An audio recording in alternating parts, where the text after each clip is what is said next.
very hands-on, application-driven type of individual. A lot of my successes are things where I've done better because of that. So, jumping into a trade and you can get there and start doing all that, well, I just picked it up and I learned, quick learner, that type of thing. And then pushing yourself. I've always pushed myself faster, better, harder, smarter. Really enjoyed turning out quality plaster work. Took a lot of pride in that. If you're gonna do it right.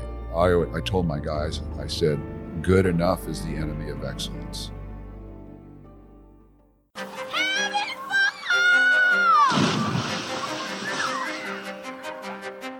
Welcome to your go-to podcast for the pool and spa industry. My name is Tyler Rasmussen. And my name is Greg Villafana. And this is the Pool Chasers Podcast. Hey, Pool Chasers. Thank you for joining us today in episode 55 of the Pool Chasers Podcast.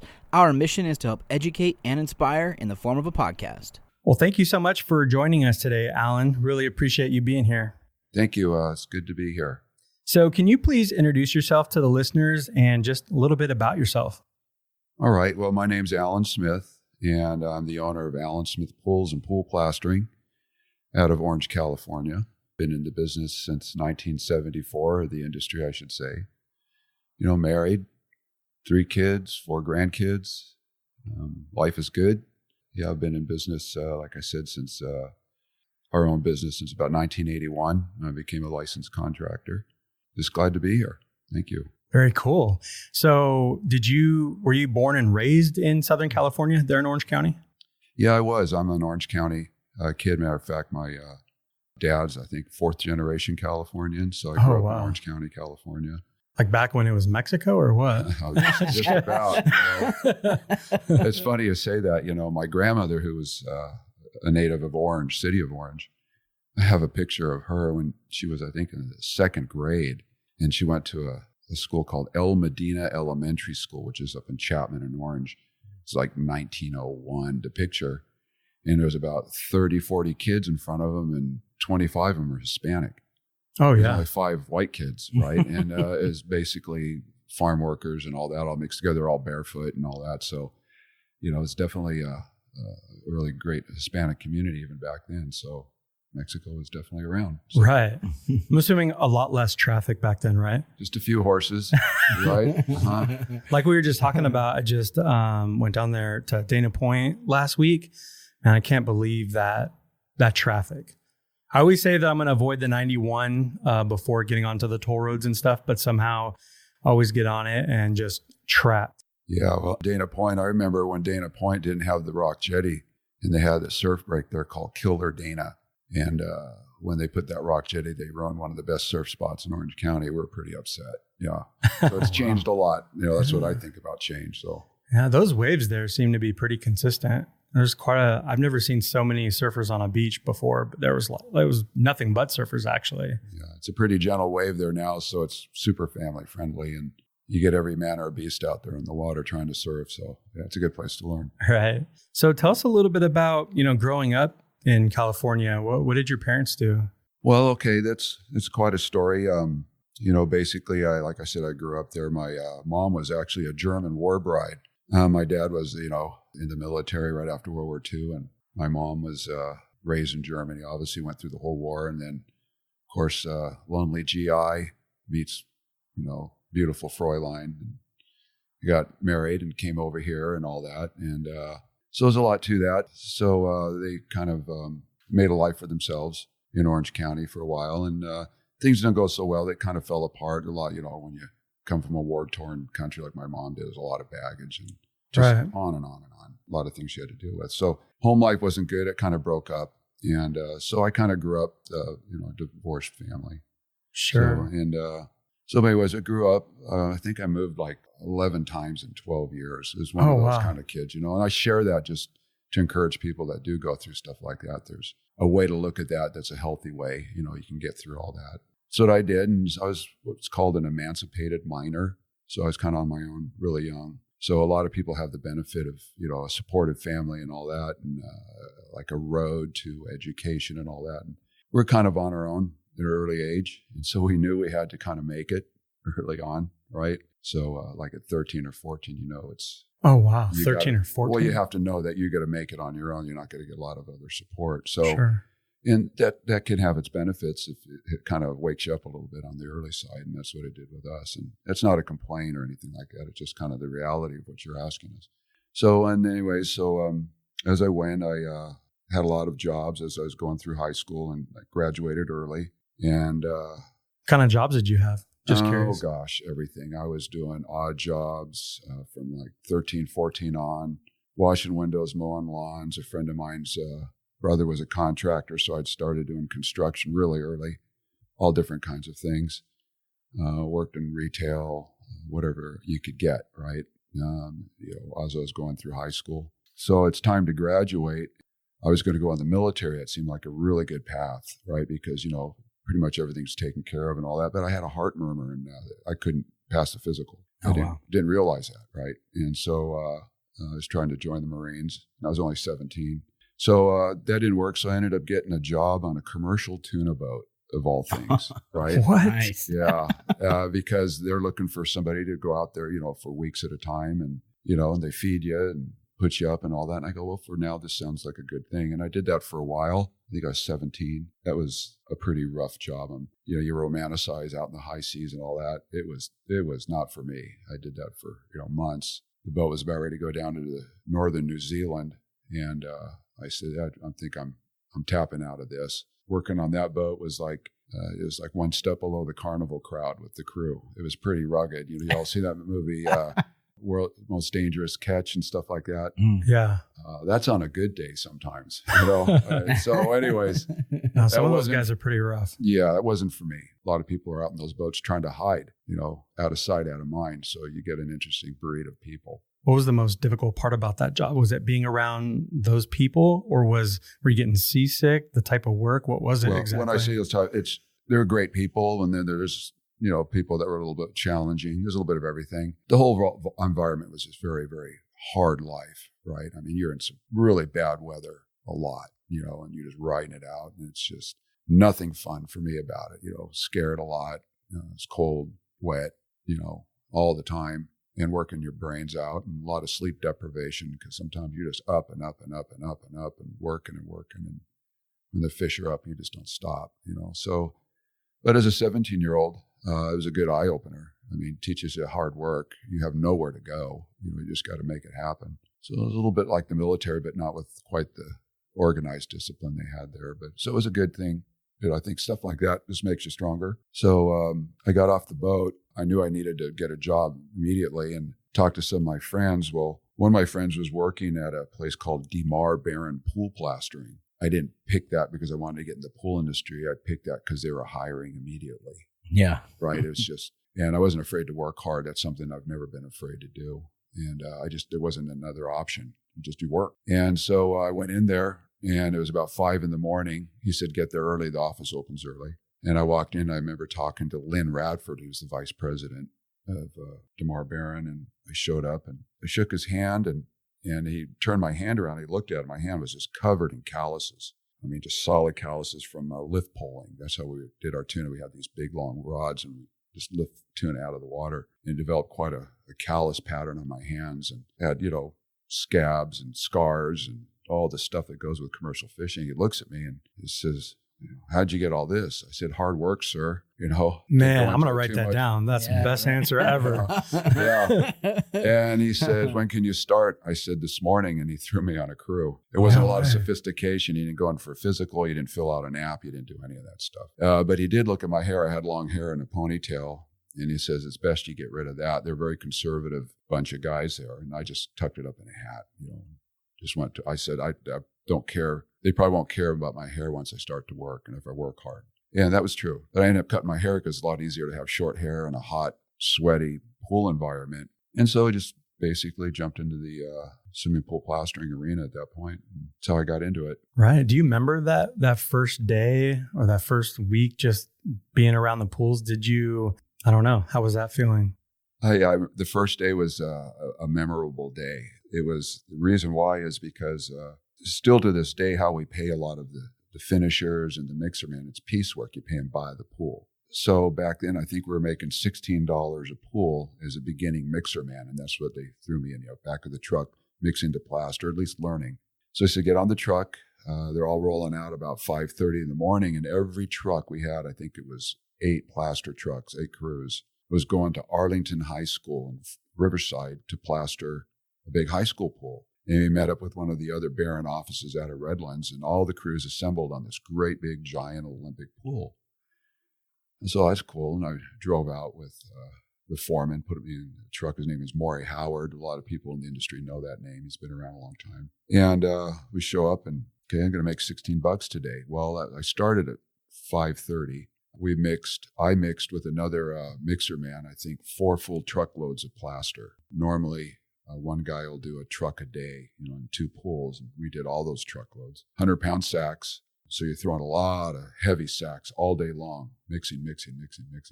And the sand sacks have the sand and aggregate on it. And eventually, after picking them up, it wears the skin off your fingers. And it went right through my calluses. And the tips of all my fingers were bleeding, right? So I started slowing down a little bit because my hands were just so raw. I didn't have gloves. And it was just about done with the mixing. And I slowed down and I'm pouring water on him to kind of soothe it off. And the guy that was teaching me was giving me a really hard time. He was a full-blooded Navajo Indian. His name was Nathaniel Sosoy. And I thought you were going to say something like Black Hawk or something. I thought you were getting ready to say something. And I got to know him. He's a great guy, right? But he was challenging. And he says, you work like an old woman. Oh, and that pissed me off. You can't believe. I just got finished throwing thousands of 100-pound sacks. He tells me I'm working like an old woman. I know I was working my butt off, right? So anyway, we get through it. We clean all the hoses up. We're dumping into a plaster pump. And so the job goes on and on and on. And then we stay after the job's done and we're cleaning tile and everything. At the end of the story, I got home at 7:00 in the evening and I made $16. The miracle is I came back the next day. Right. You probably thought that too. Yeah. And that's just the way it was then. You take the good at the bad. And then, but then, I picked up the trade very quickly. We started to learn how to mix. And we did most everything in a wheelbarrow back then, run it to the backyard and then shovel it on the sides, very low overhead. But back then the pools were a lot simpler, easy to access all around the pool. And golly, I was 18. And I think within the year I was pretty much troweling. I picked up the trade really quick. I started jumping into pools and learning a little bit. And right before I turned 20, I was a foreman. And, oh, wow. I was running crews. I had crews of guys that were late 20s, 30 years old. Was that your intention from the beginning? Because you said you graduated earlier. You said that you had graduated early. Is there any reason why you went into more physical labor opposed to, you could have, bagged groceries at the grocery store or something that wasn't so physically demanding. Was there something about that sort of, just physical labor that you liked more? Well, I wasn't afraid of hard work. And of course, it paid a little better than bagging groceries or stuff like that. And of course, I started making more money very quickly. I started getting raises and all that. And it was a fairly good living from somebody that really didn't have a skill set. I didn't learn accounting or other paths like that. College really wasn't in my future. I had some learning disabilities. It was very difficult for me to study. And so getting through school was tough. And so I'm curious. I want to hear this because I have a difficult time as well. And I'm sure some of the listeners do. And we think you're a very intelligent person. So what did you do to overcome that? Because you had to have done some type of studying to graduate high school and of course do the things you do in the pool industry. Was there anything that you did to kind of help that process? Yeah, that's a great question. I've been asked that before. And so many people that have a hard time sitting down and absorbing things. Like Greg Garrett, you interviewed him. He reads and reads and reads and he absorbs. I can't do that. It doesn't stick. I read it, it just goes through. But I'm really good at observing and practical application.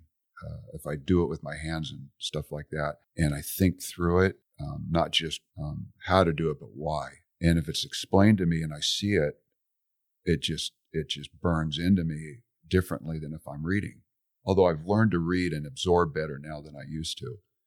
But in school, reading and doing a lot of that was very, very difficult for me. And it's just very frustrating. And so it was a struggle. And but since then, I'm a very hands-on, application-driven type of individual. And a lot of my successes are things where I've done better because of that. So, jumping into a trade and you can get there and start doing all that. Well, I just picked it up and I learned. I'm a quick learner with that type of thing. And then pushing yourself.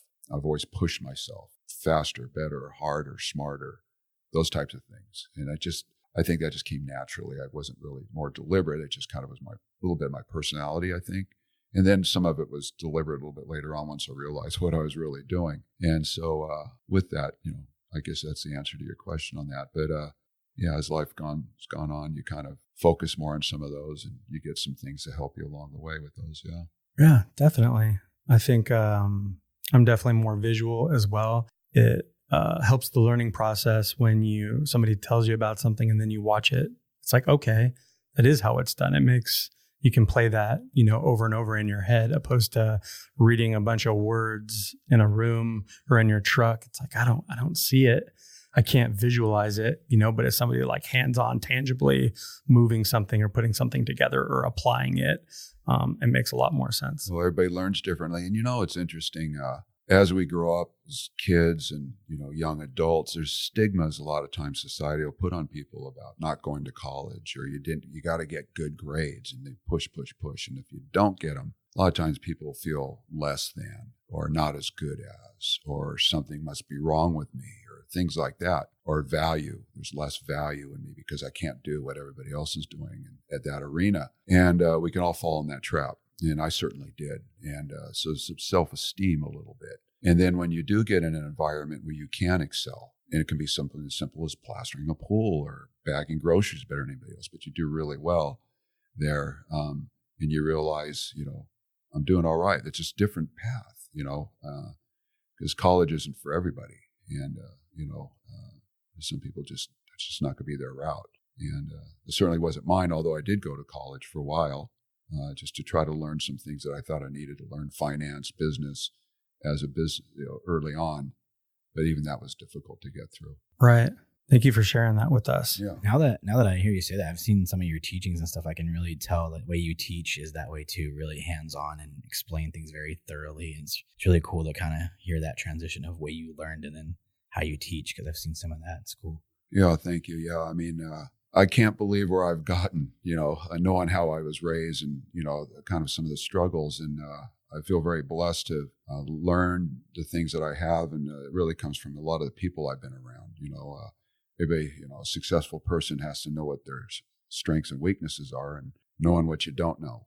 And then making yourself stronger, surrounding you around with people that are much smarter than you or better. And knowing your weaknesses is a big thing. And then once you've overcome those, then you're able to articulate things better. I think I could. And I appreciate the comment on teaching, because I do like to teach in a way that is more like you're doing it yourself, right? Rather than just being taught and having to read a lot of things. And I've been told that's by a lot of people that are gifted at that. So yeah, I enjoy your teaching style, and it's very thoroughly explained. And I think, the way you learn obviously comes out through that. Yeah, and my wildest dreams, I never thought I'd be doing studies and teaching in depth on cement microstructures and properties, right?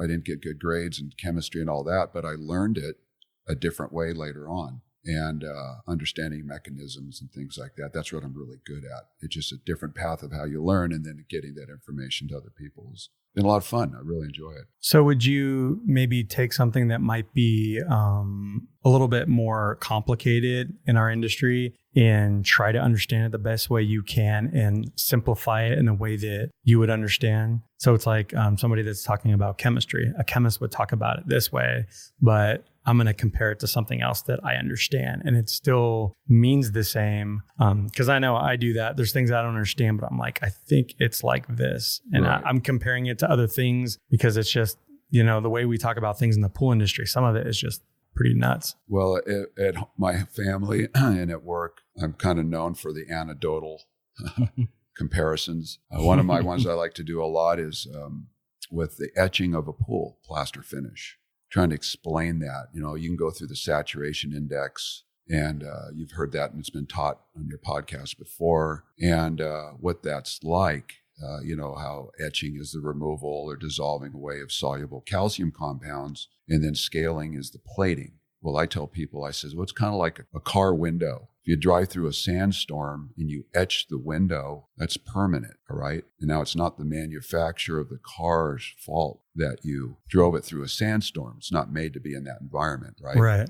But that's what happens with etching. It's like permanently removed and dink. Now, if the car window got dirty, like a scale is something on the surface, you go to the car wash, it's cleaned off and there's no harm. Well, that's what, like in the saturation index, you're either going to get the car window dirty or you're going to pit it. And that's anecdotal. I'll teach that way. And people kind of seem to understand that, oh my gosh, if I go on the negative, it's going to start pitting my windshield, and there's no replacement of that. It's permanently damaged. Right. So that's kind of to your point, is little stuff like that. Yeah. So I understand those things better too. So. Yeah, I think that's a good way to teach for this industry, because I think a lot of people learn that same way and, have that same kind of mentality and way they came into the industry, and really helps them to pick up those things and kind of relate to one another. It's just not why you do it or how you do it, it's why. I think a lot of times we leave that part out. People get taught how to do something, but not exactly why. And if you can simplify that and they can grasp it, the how becomes much more, they're in tune to it. They're better at it. Yeah. I think the important thing is just learning it. If you want to complicate it and learn the proper terminology and things like that later on, should definitely do so. It probably impresses your peers and customers and all the things you need to do. And you're talking about it like a chemist would. But, first and foremost, it's best to just learn it. And then you can, once you actually learn it, you can move on. Right. You learn the basics of anything first, right? The mechanisms, how, why. And then you can jump into the weeds on the extreme detail. But really, I think what a lot of people do, and it's human nature in all industries, whether it's industry, politics, religion, people will clamor onto something and believe it, whatever it is, because that's what they've been taught or that's all they know. But they can't defend it or they can't explain why they're doing it because somebody told me. But they can't really say, this is what's happening for here, why, or really break it down. And some people will go to war over that opinion and they can't even defend it or explain it, but because they've been doing it so long. So I think you got to know the basics, but then you really do have to, if you're going to be a professional, and this is what I've learned over the years, if you're going to be a professional in anything, be a professional. Jump into your trade, your craft, and learn it. You could be lazy and just be surface and barely understand it to get by, or you can make yourself better. And it's not difficult. I mean, I listened to Greg Garrett's podcast here, and he hit it spot on. There's so much information out there, written, been around forever. From just the basic, the Taylor test kit, right in their own instructions, it's there, been there forever, to the IPSA books, the IPSA basic training manuals, NPC stuff. So much stuff out there that is readily available for everybody, and it's not all that difficult. If I can understand it, believe me, anybody can understand it. And so it's just a matter of applying, going to classes, seeking out where you can get that information, like you said. And if you're going to be in this industry, whether you're a plaster, join the National Plasterers Council, go to a lot of their education classes, surround yourself by successful people, how they're raising to the top, getting better, and learn. Right. Thank you. So Jobber is constantly updating and adding new features to their software. That's one of the things we like most about them. As technology changes, so do our customers. We're happy that Jobber is always on top of it. And now for your update on what's new on Jobber. Ladies and gentlemen, and I need all of you to stop what you're doing and listen. So one of Jobber's newest features that I really like is called Overdue Invoice Reminder. Cash flow and chasing money seem to be hot topics we see discussed very often, right? Right you are, my friend. This feature can really help with that. So how does it work? Well, when a client has an unpaid invoice, they will receive an automated reminder to pay, which can be sent by an email or a text message. This link will actually allow them to pay right there on the spot. It's also very customizable so that you can set when the reminders go out and what they say, so you can put it all in your own words. I know I wish I had this feature when we were doing billing for sure. If you're already using Jobber, then this feature is turned on for all your newest invoices, and you can find out more about this update and all updates by clicking on the gear icon in the top right corner. And if you're not yet using Jobber, you can sign up and get 20% off your first 6 months by clicking the link in the write-up below, or go to getjobber.com/pool chasers. And, we want to learn more, obviously, about Allen Smith pools, but I want to go back just a little bit. What do you think happened for you to earn that foreman job when you were with Barron Pool Plastering? At an early age like that? Well, I just want to know, like, was it you were on time and you were focused and you were good with the team? Because I want to know, what did you do to earn that position, and how did you carry that onto Allen Pools? I was a good craftsman, number one.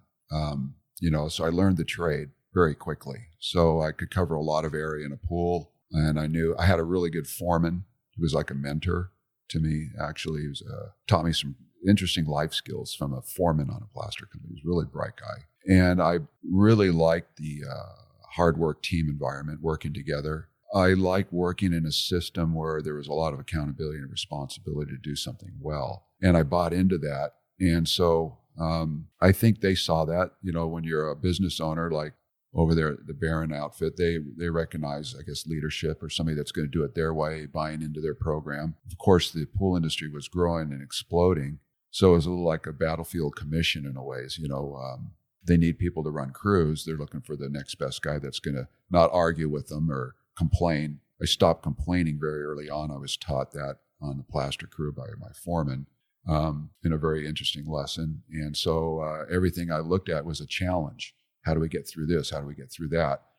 We don't have enough guys. Okay, well, let's slow it down and do it this way and that way. And so I just stopped going to the negative and saw the positive, and I think they saw that.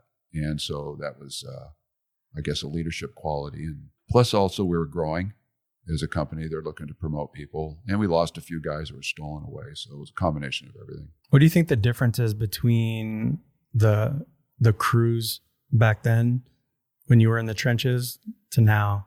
Is it getting much more difficult to find people to do physical labor? Yeah, I got to be careful how I answer this one.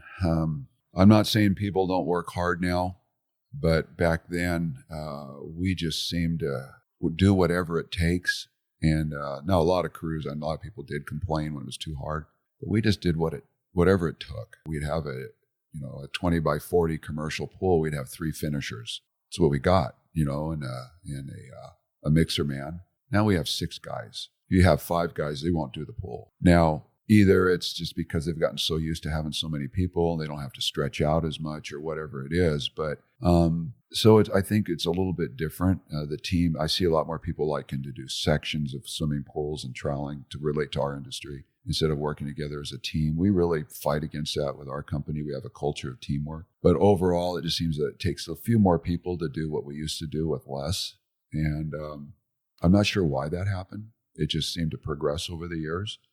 Still, people work really hard. Now, I probably would have burned out a lot quicker if I had to do that much area of troweling of pools, and I probably couldn't have done it for 20 or 30 years. So maybe what we're doing today is better. You can expect somebody to work for 25 years doing that without breaking their back because they have more people to help cover and all that. Plus, a lot of the delivery mechanisms, everything's pumped and sprayed. And, we used to do it with wheelbarrows. It was very difficult, right? So... oh yeah, the machinery, the tools, everything is all the different. Technology has changed quite a bit. And the techniques we use on smooth troweling and all the pebble applications. So, but yeah, the guys work really hard. It's just a little bit different than when I was growing up. If somebody told you to do something, the foreman, you just said yes. Now you get people say, well, I don't know if I want to do that. Why do I have to do it that way? I don't want to do that. I want to get a little bit more of that pushback. And I don't know if that's just type of individuals we have coming up in the workforce now. It's certainly different than back then. And what made you a good foreman? Were you having morning meetings? Were you pretty close with the whole team? Well, as a foreman, you're working with everybody. You're not sitting on the deck, telling everybody what to do. You're carrying the load. Oh, really? The foremans there actually did more troweling and more work than most anybody else. It depended on your crew. And then once you got everybody up and running, then you could make sure that the guys you're training can start covering and you start to back away a little bit. So I was a good delegator. I taught people what their responsibilities were. I held them accountable. I think I always maintained a real positive outlook. So every job was a challenge rather than, a struggle. And I think guys like working with me because of that. I mean, my glass was always half full. And I took that into the business model. I mean, I'd make people, oh my God, you're going to go, everything's rosy all the time. Well, it kind of is with me. I always see things there's a benefit to almost everything. I see it. So it's that made me a good foreman, I think, and we turned out really good pools. I mean, I really enjoyed turning out quality plaster work, and took a lot of pride in that. If you're gonna do it right. I told my guys, I said, good enough is the enemy of excellence. And I said, if you're going to do it really well, or don't even talk to me. You got to come in, you're going to do it really well. And so when you work in that environment with other people, that mindset, it's contagious. You're almost embarrassed not to do it as well as everybody else. I think that's what our company has been like. And that's kind of the culture we try to establish, is excellence. We're not perfect, but good enough isn't good enough for me. I want it as good as we can possibly get it done. And because that's what the customer's paying for. And that's what I was taught by my foreman. He says, customer's paying for A+ work. Do the best you can to get there in a very difficult environment. That's what made me a good foreman, I think. Very good. So at what point did you decide to leave and start Allen Smith Pools? How did that transition happen? Well, actually, I was there working at Barron for a while. And, I was 21 years old. And I had been a foreman there a couple years, and I had an offer from somebody to join the Masons Union as a bricklayer and get in there as the Bricklayers Trade Association. The money was better. And so I did, just for a short time. And I got into it and all that. And I ended up hyperextending my left elbow, actually, all the way back the other side, and kind of an accident on a job site. And it was very difficult to carry on doing that. So I was out of work for a while, but I could still trowel with my right arm. So I kind of jumped back and started working in pools again. And then I was also working for another friend of mine who was a weatherproofing contractor, and selling jobs for him on the side and troweling pools. Actually, I didn't work for Barron. I worked for a few other guys. And then got married in 1980. One of the highlights of my life. Married a very, very smart woman. Congratulations. And beautiful. More beautiful Yes. than smart. More smart than beautiful. And I figured out I had to, now it's time to get serious. What are we going to do here? I've always been really responsible. And the way I grew up, I just really wanted to make sure I had a little bit of a different thing. So I said, well, you know what? I'm going to get back into the pool business and focus on renovation, not so much the new plaster stuff, but I really want to get in the renovation side of things, because I've had some experiences that kind of led me to think that through the years. And so I got my contractor's license. My wife was very supportive of me doing that. I sold some of her assets and some of mine to get the equipment, and started Allen Smith Pool Plastering in 1981, and jumped immediately into the renovation, replaster side of things. So that's what kind of got me. Just needed to eat and support my family, and things were tough back then. That was in the middle of the Jimmy Carter era, and we had a really bad economy. I don't remember, it was 12, 14, 15%. Interest rates on homes, to buy homes back then. It was very, very expensive. You couldn't buy a building permit to build a new pool. So the new industry was really on its ear, but there were still renovations happening because old pools are getting older. And so I always thought I'd focus on that, because I thought it was kind of recession proof. You're always going to have your renovations with all these pools we're putting in the ground. Eventually they're all going to need to be redone. And I really like dealing directly with homeowners rather than with a builder. Directly with homeowners, one-on-one, sell more tile, coping, all that. And so I kind of carved that niche early on and really focused on that. And that's kind of how I started it, just one by one, and started picking them off. Right. So I know you said that you didn't have too much business sense. So how was that? Just, I'm going to start my own business. And what did you do? Well, right out of the chute. Right out of the chute, got my contractor's license. Started lightly advertising, in what's called the penny savers, like neighborhood magazines, or we had those. Is it still around? We grew up in California. So Is the penny saver still around? I don't know. I don't get one, but yeah, it could be. Yeah. I think so. And I would start. I hung out at the local pool water products and started talking to pool service guys, because I knew they had routes. And when I worked at Barron, they were getting some of their replasters from some service guys who were referring them. So I started really targeting the pool service industry. And if I didn't have something to do, I was down there at the pool supply handing out cards, talking to whoever. If I saw a pool service truck pulled over on the freeway with a flat tire, I'd pull over and help them change it and give them my card.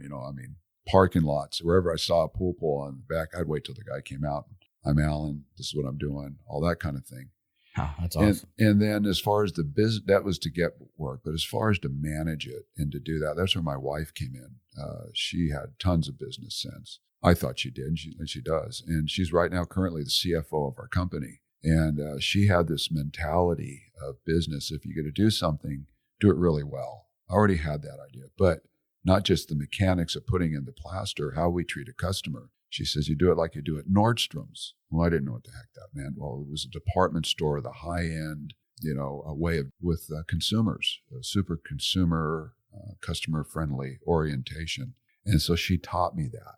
She said, return these phone calls quickly. And that was back in the day. We didn't have cell phones and all that. And there's a book for entrepreneurs about kind of running a business like Nordstrom. Right. Well, and she kind of explained some basics to me, the way she would explain it to me. And I understood it. And so all along the way, we always had that high regard for our customer and their experience and trying to maintain that and treating your employees really well, on and on. So the rest of it kind of comes, when you're successful there, taking care of the books and all that other stuff. We had CPAs to help us. She learned a lot of that. She did very well. And along the way, we just kind of maintained a really high level of integrity. And as far as you're asking business sense, well, it starts with integrity.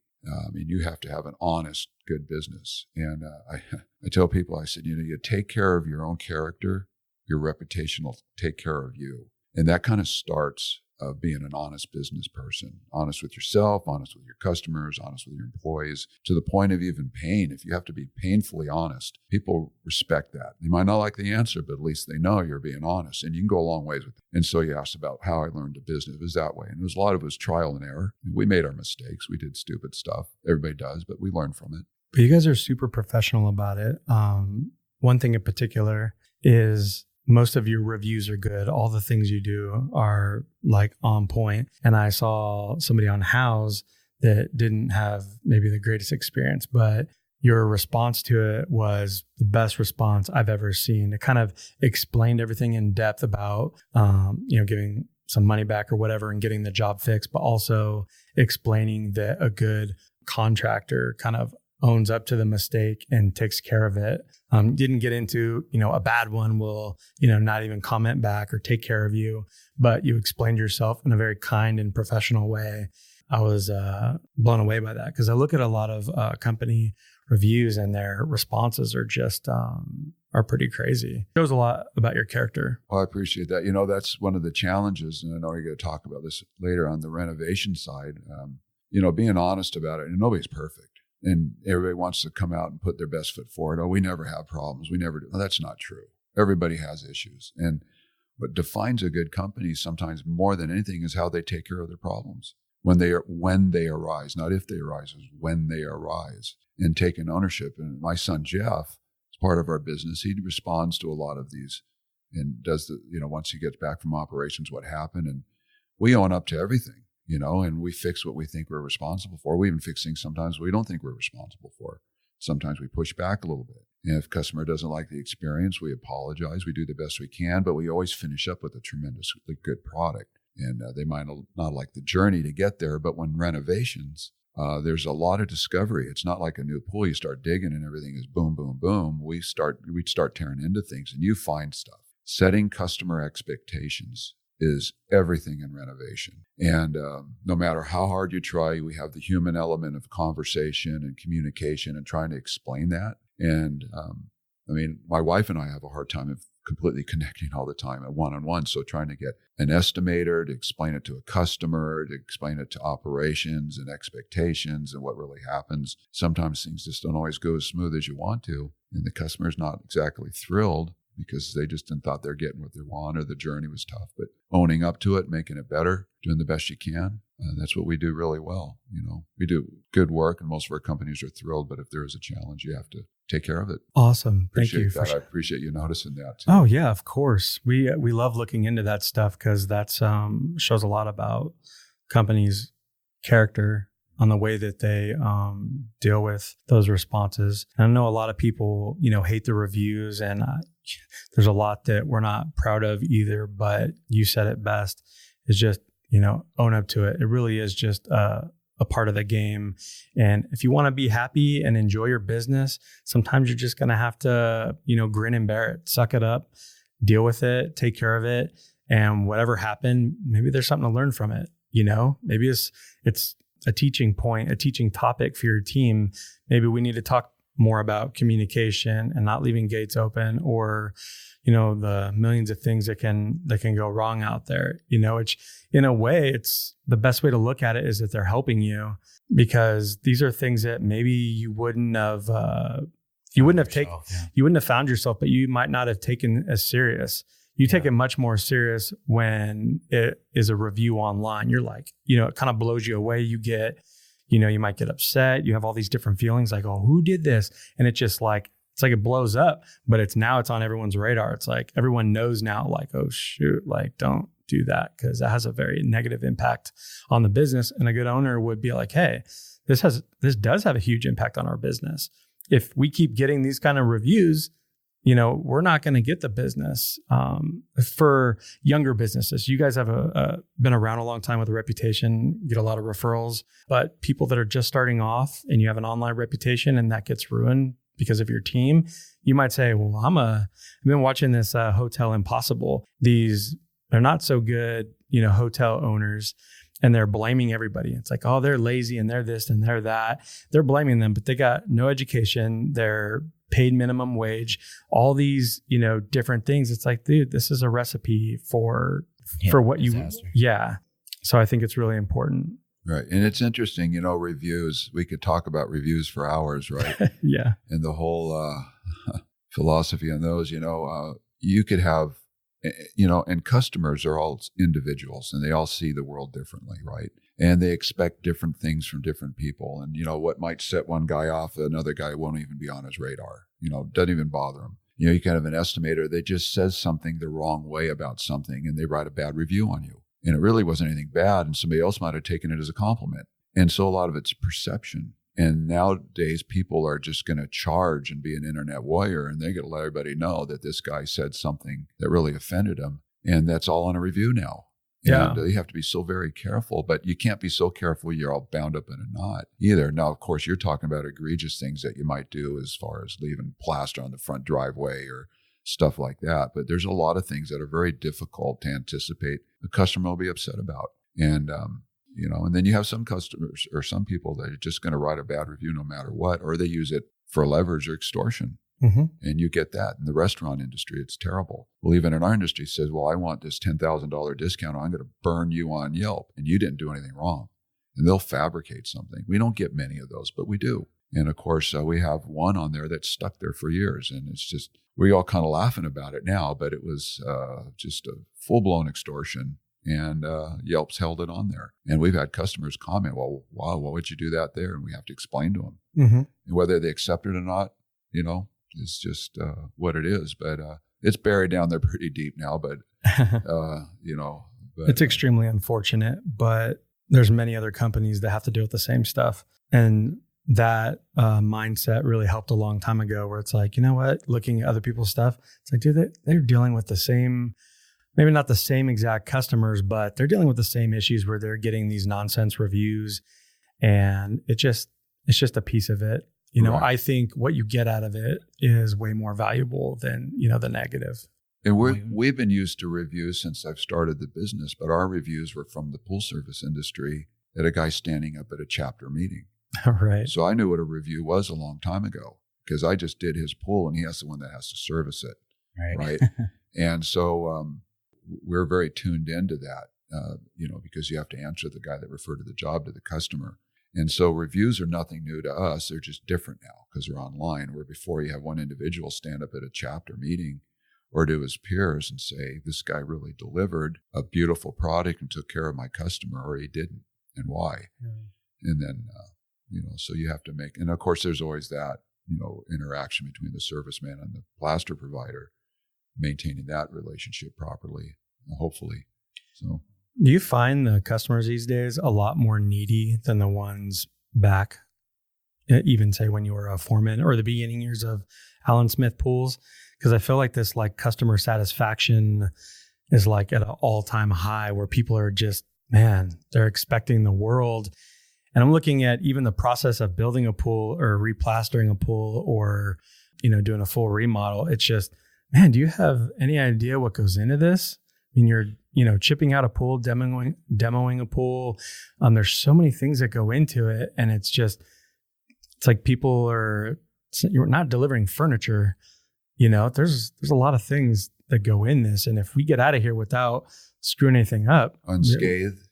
We did a good thing today. Yeah. Customer demand and expectation is so much different now than it used to be. And there's a lot of reasons for that. I mean, you can go in social sciences and what's going on, but between a lot of entitlement, a lot of education online, a lot of just the complexity of swimming pools now there's so many things that are right out there to look at, from extreme masonry to products and decking products are much more different now than basic coping and concrete around a pool that you're looking at that if it's not done just right, they're not happy with. And to the pool finishes and everything else, and getting there and the journey to do all that is much more difficult than it used to be. And customers' expectations of how to get there are very difficult for them to understand. And then you're going to get that pushback. And I think there's people that are just a lot more demanding than they used to be. Right. Yeah, there's no question about it. Oh, buddy, we got a special announcement here. Yes, we do. So our friends at Jandy are crushing it with their push to quit the internet. Crushing it. We recently made a special trip to San Diego to see their new facility, which is amazing. But most importantly, to get an update on their progress with catching online violators. We had the opportunity of sitting in on their enforcement meeting, and let me tell you, this was taken a lot more seriously than we thought it would. They showed us a chart of violations and, their progress from January till now.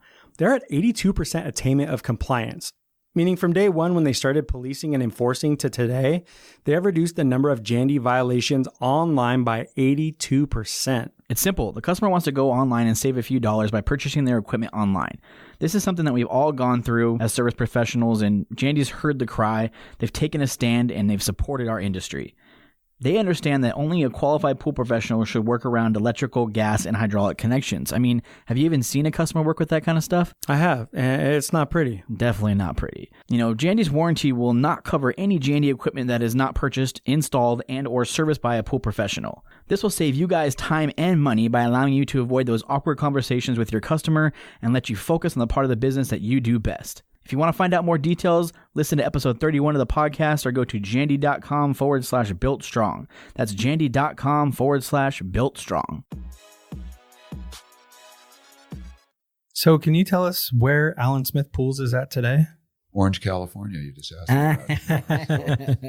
So, yeah, sorry. No, we're in Orange, the city of Orange. Oh, city of Orange, yeah. Okay.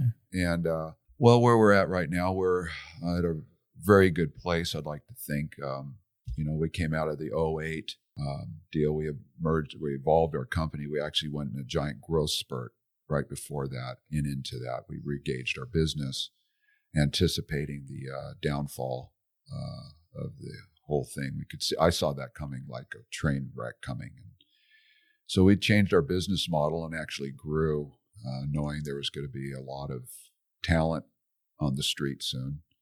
And we evolved our business into rather plaster tile coping to a complete backyard remodel company because there wasn't going to be as many jobs, but there's going to be a lot of big jobs. And there was some pain in that, that growing cycle, and it ended up being a very good decision. And to the point where we're at now.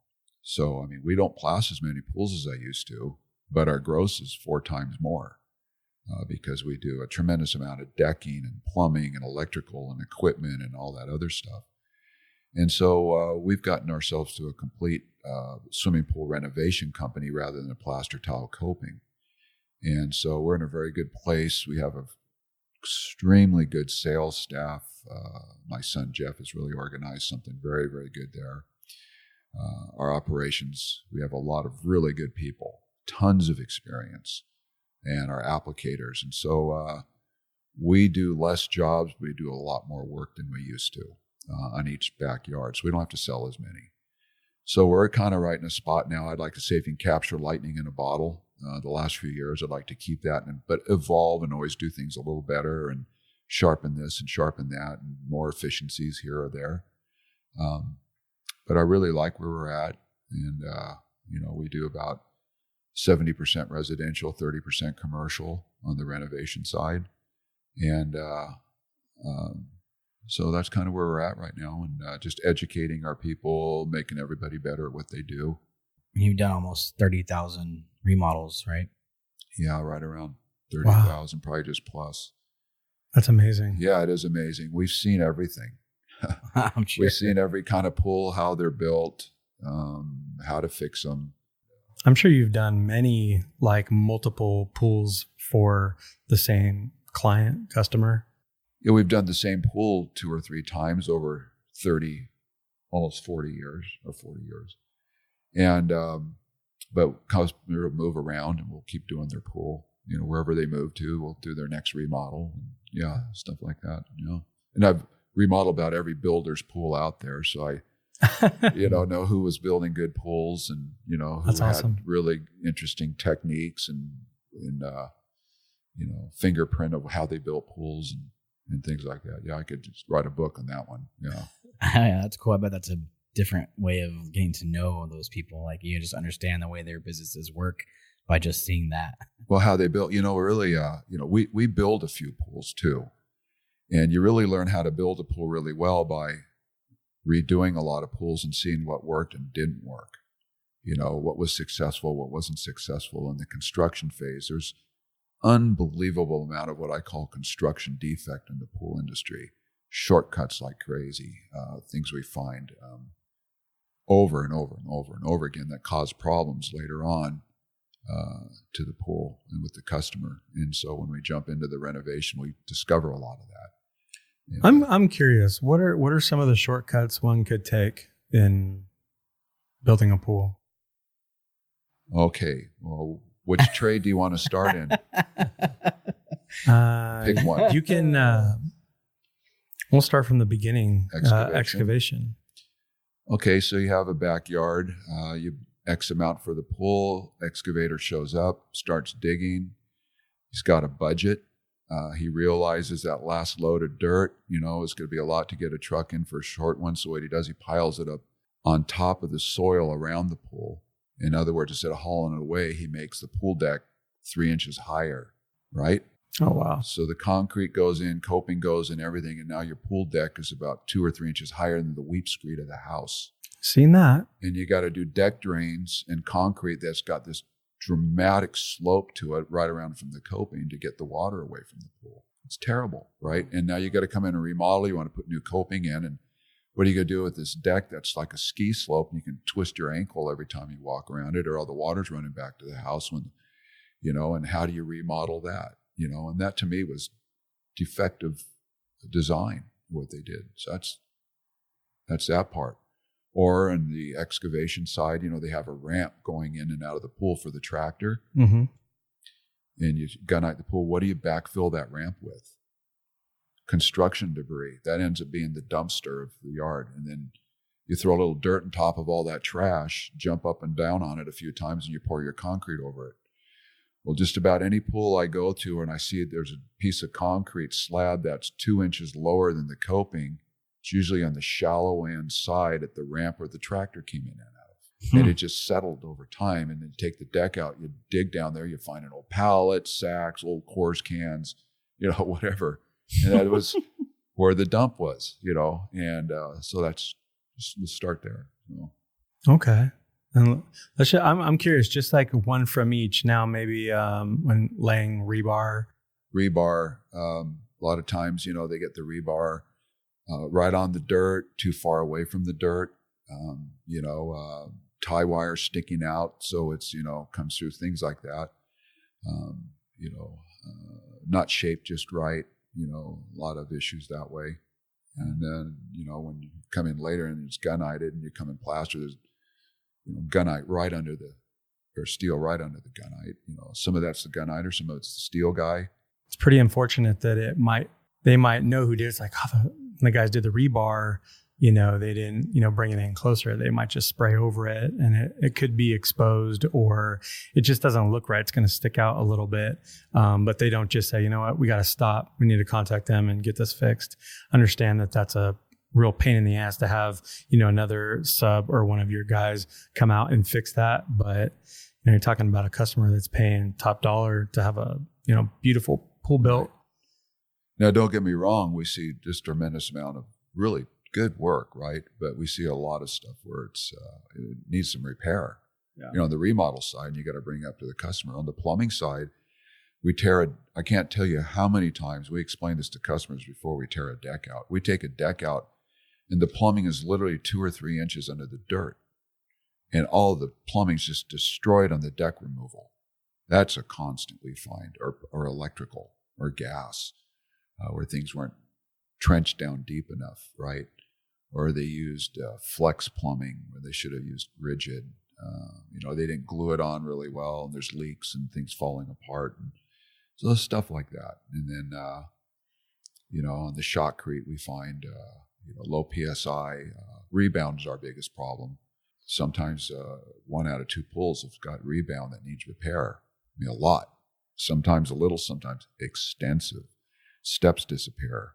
And can you explain what rebound is exactly? Rebound's a slang name for it's called slag gunite, and I'll use an anecdotal thing. A rebound gunite is bounce back gunite.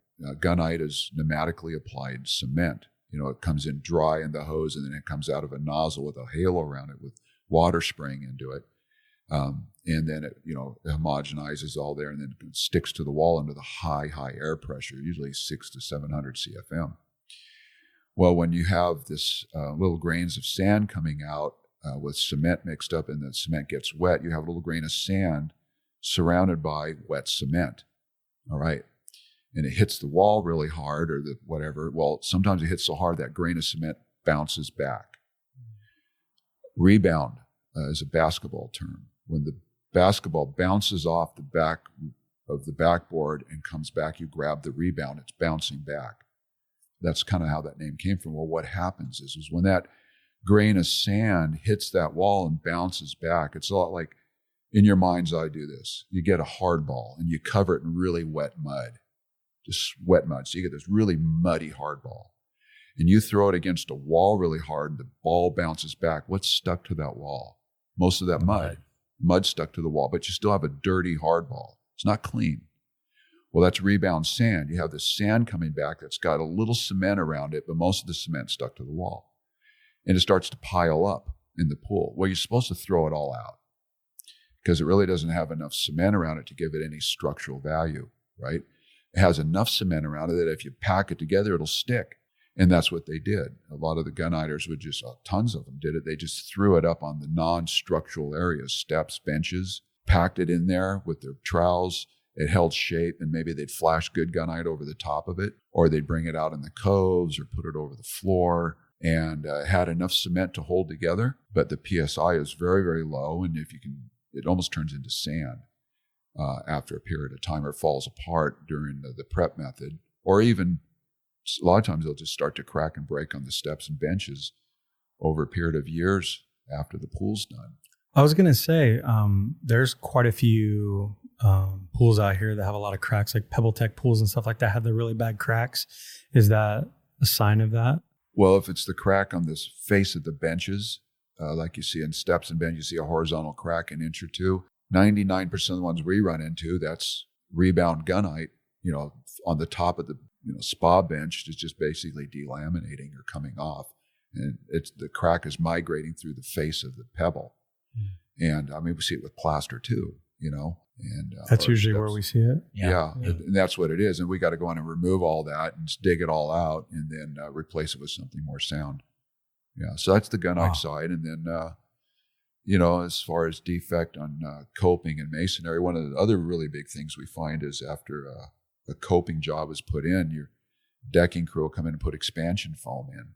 We all know what that is, right? It creates a barrier between the deck and the back of the coping so the deck doesn't push up against it and cause it to come loose. Well, we constantly see that the foam was put in with nails. they nail the foam into the grout joints between the coping to hold the foam in place. Well, that nail creates a bridge, so the back of the concrete hits the nail head, and the nail head hits the coping, and then when there's expansion, it pushes the coping loose off the top. Or they don't put the foam down all the way, and the concrete curls underneath and grabs the mortar bed or the coping itself and pushes it loose. Where we're from in Southern California, we have every other pool we do has the coping is not firmly on the top of the bond beam. It's fracturing and causing horizontal cracks in the tile. That's construction defect, right? So, are most of the pools in California plaster? No, not now. I mean, from the 50s, 60s, 70s, and 80s they were, but the majority of the pools going in now, I'd say a high majority of some exposed aggregate finish of some sort. So, but yeah, back to your question as far as, construction defect, we just constantly find things like that that we have to bring up to the homeowner during the course of renovation. And boy, look what we found, and we got to fix that. And that was unforeseen, but we were warned it possibly could happen. And now that's that wonderful change order, everybody's dreading is coming. So. Yeah, most definitely. Thank you. And, we're going to do another episode for all of you listening where we're going to talk about the relationship between pool service technician and, remodel company. And maybe we can talk about, as a service person, what to look for in a pool. Because if, we're out servicing pools, there's all kinds of different defects we're seeing in the pool.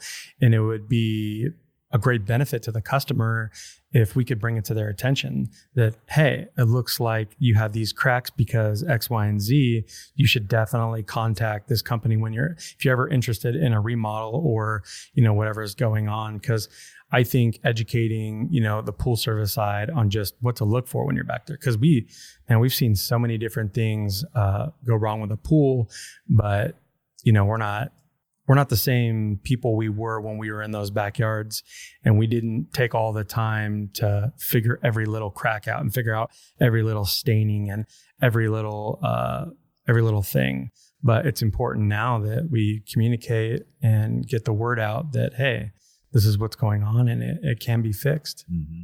So, and what caused it. Yeah, exactly. So what about plasters? You see stuff in that and tile and stuff?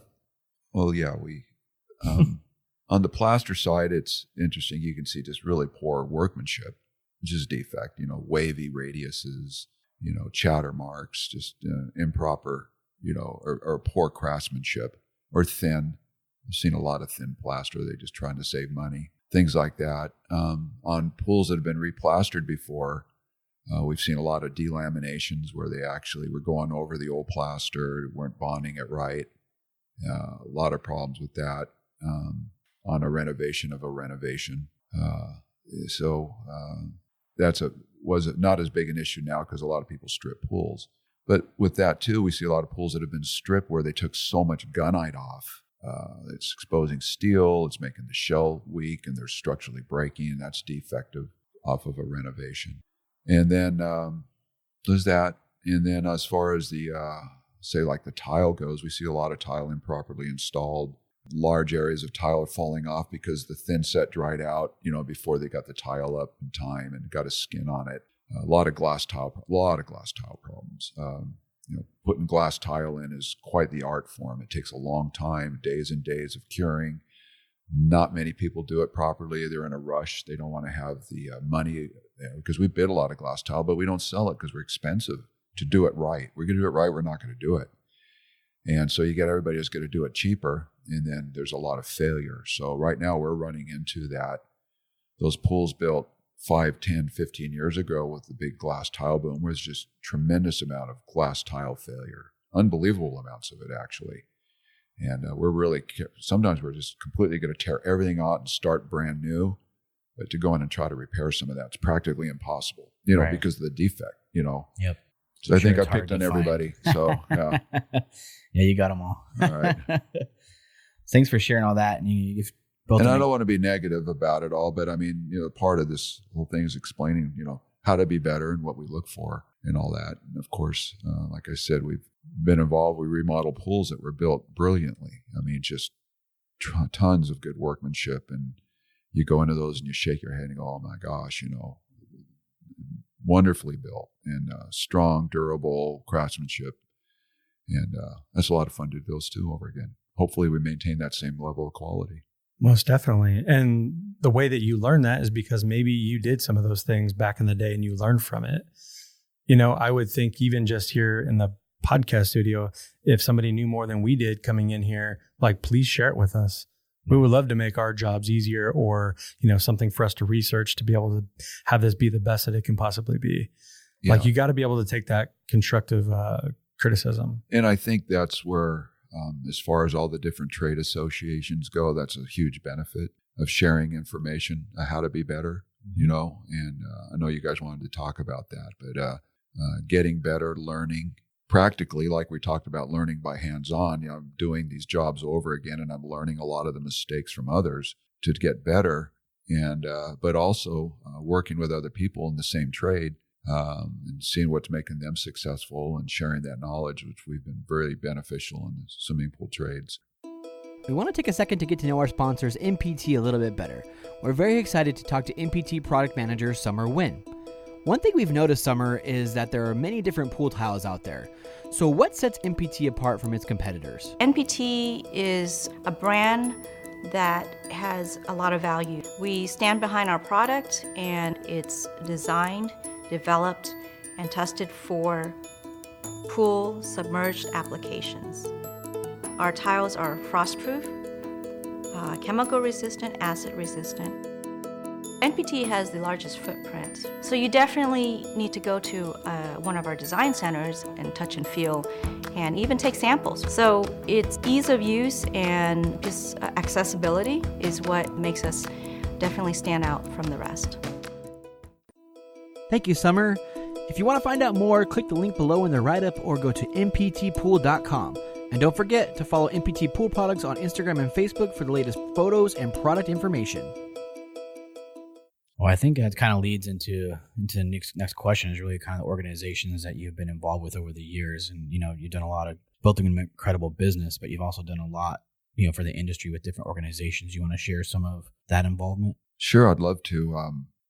One of the things that hit me early on was getting involved with other trade associations to learn things, not just to learn, but to give back, right? To be involved, jump in, get involved with this thing. And so I joined National Plasterers Council as charter member of that, joined IPSA, UPA, were the two biggest service organizations, SPEC, which is now CPSA, California Pool and Spa Association, NSPI or APSP now, the new Pool and Hot Tub Alliance. Like being involved with these things, just to be around successful people, learn from them, be able to give back, compare notes. So been involved with a lot of those, and I like them all. So many boards, so little time, as they say. So you get stretched a little thin, but you try to take what you can and hopefully be able to leave something behind. And a lot of it's just great because they're targeting what we're targeting is making the industry better at every level, from just application to the political side of things to safety, regulation, all that. So right. Well, one of the things you've been involved with, or you were heavily involved with, was the Cal Poly research, which started in 2004. Can you kind of tell us more about that? Yeah, that's California Polytechnic Institute in San Luis Obispo. Well, there's a little story behind that. The industry, in the plaster industry, as I started quickly, we realized it's, not just putting plaster in, it's what happens a year or two after it goes in. Sometimes there's issues and problems. And I started to learn that very quickly. Now you have to deal with that as a business owner, right? If you're a foreman working for a company, the owner takes care of issues later on. Well, now I'm in this thing, get the phone call, my plaster looks like such and such, right? Now we have to figure out what's going on, what did that. And that was new for me. And I started learning very quickly and trying to figure things out. And along the way, it's just kind of you. And then, because there wasn't a lot of information about that. Joining the National Plasterers Council, I was surrounded by a lot of people dealing with the same things I'm dealing with. Find out there was a lot of information and start learning more and more and more. One of the big things that we were running into nationwide was a phenomenon called spot etching. Etching deterioration, that's where these little white spots were developing in white and colored plaster jobs. And it had been going on for a while. And there was research already being done on that. Matter of fact, there's a really interesting timeline. I think Greg Garrett mentioned that in his podcast and his startup certification class. He shows an industry timeline. We actually put that together. Our company did. Greg borrowed it. And it just shows about when, plaster started being done in the 40s and 50s. It was actually a quartzite material and cement. And then it evolved to marble. And then it evolved to this and evolved to that. And then parallel to that, it shows the different sanitizers that were coming on at the same time. And then it shows the different trade associations that were coming in. But then it also showed when research started on phenomenon, spot etching in particular. And it was kind of showing there was a story to be told. So here we are, a trade organization, lots of white and colored plaster throughout the nation, and just thousands and thousands of pools that are spot etching. Customers aren't happy. Who's going to fix my pool? Who's responsible for that? What's the mechanism that causes that? And the fingers started pointing this way and that way. And so we were doing a lot of research internally as far as plasters, independently by ourselves and together as a trade association. And we thought we had a good idea what it was, but then there was other people that had other ideas of what it was. And it was really coming into a loggerheads about it. And pools had to be done over again. And so it got to kind of critical mass. There was a lot of pools in particular areas. It was almost like class action lawsuits and threats of every pool that was spot etched was dubbed construction defect. People were saying that it was improperly troweled, or there was too much calcium chloride, or it was filled too soon, or it wasn't mixed long enough, or water cement ratios are throwing all these things out there that it was the application of the plaster that was causing this phenomenon. And we as a trade association just can never figure out how to change any of those to make it not happen. And we tried to change everything that they said it was doing, and we're still getting the phenomenon over and over and over again, test pools and everything else. And so every time the National Plasterers Council or anybody would try to do a study on that, and it came back that maybe it was a water-driven thing, we'd get so much criticism from the service industry or other people that were just finger pointing, or we had an agenda as plasters and we're just kind of shoehorning this thing to make this outcome. I was just finished doing a whole series of test pools on my own, trying to figure out some of these mechanisms we're saying was causing it. And I came up with it wasn't, it was definitely seemed to be more water driven. And right about that time, the National Plasterers Council was going through a big change in management, and it wanted to become a lot more research oriented. So they asked me, because I was doing so much research, to be the research director, run the research committee, and that they wanted us to do third-party research. Let's just get to your question about Cal Poly, but I had to set it up with all that information. Sure. And third-party, rather than plasters doing their own research.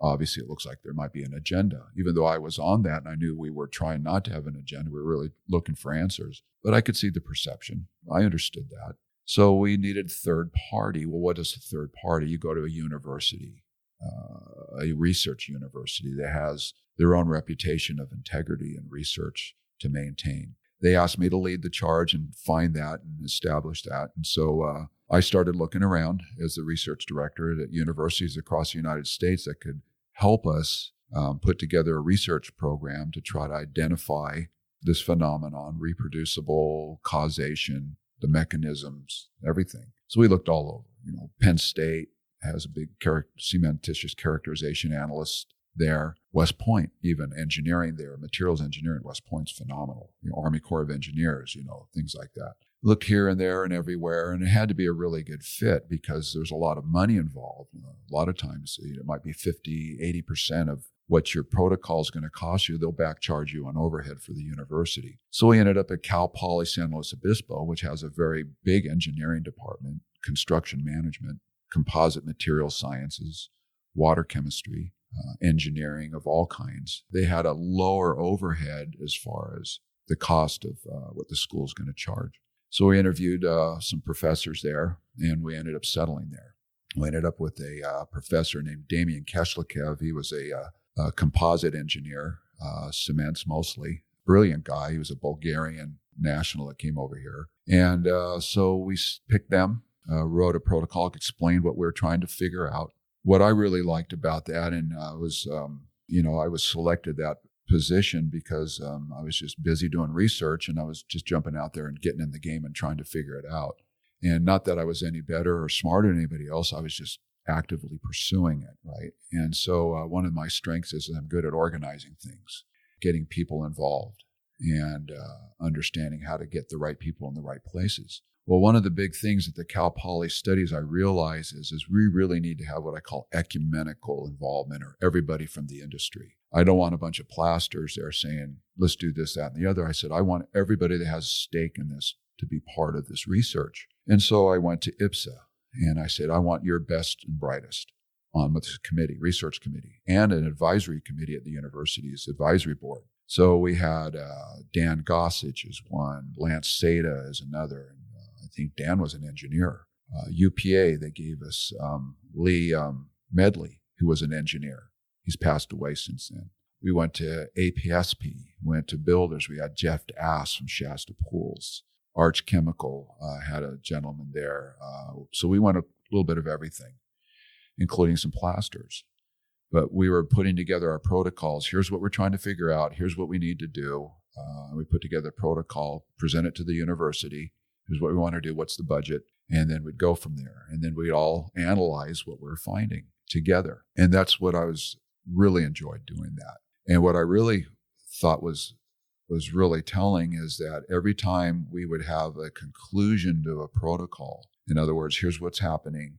What do you see? Do you see something different than I see? What's going on here? We were 100%, everybody was always the same, unanimous in what they saw. So it wasn't a mystery, because the way we're deducting and bringing it down analytically, year in and year out, I think we had 7-8 straight years of protocols we ran. And except one vote, one time we had one guy that abstained. He wasn't even negative.